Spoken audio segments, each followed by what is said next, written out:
The Twin Turbo Furious is a sports watch with high complications built in, including twin high-speed sequential triple-axis tourbillons, a Monopusher chronograph with reference time, and a decimal minute repeater. This crank, like on an old racing car, is how the watch is set and wound. Unfold the crank and turn to wind the watch.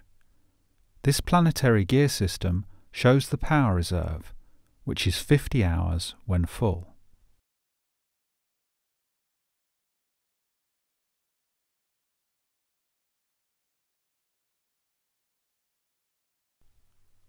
Pull the crown out to the second position to set the watch. It is very important that you never try to set the watch while the minute repeater is in operation.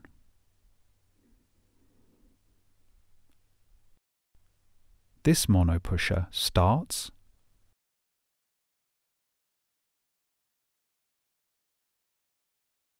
stops, and resets the chronograph.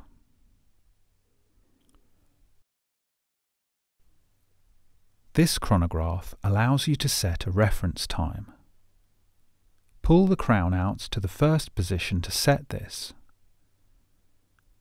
This function is inspired by racing pit boards, which are normally done digitally, and the Twin Turbo Furious is the first timepiece to do this mechanically.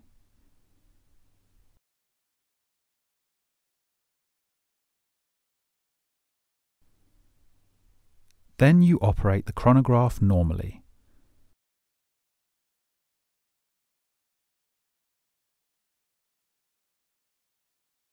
When you stop the chronograph, the difference between the current elapsed time and the reference time can be easily read.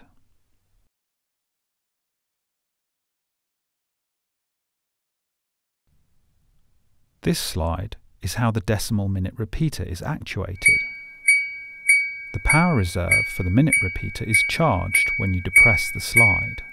The decimal minute repeater is rare in the watch industry, chiming the hours, the tens of minutes, and the minutes. These two tourbillons move in 3 different axes: 24 seconds on one axis, 8 seconds on the second, and 30 seconds on the third. Because of this speed, the tourbillons jump from position to position. The benefit of 2 tourbillons is the stability of the system. If one tourbillon experiences a shock, the other tourbillon compensates immediately, and the watch's high precision is maintained. The Twin Turbo Furious is an extremely complicated timepiece that is simple to operate and a joy to behold.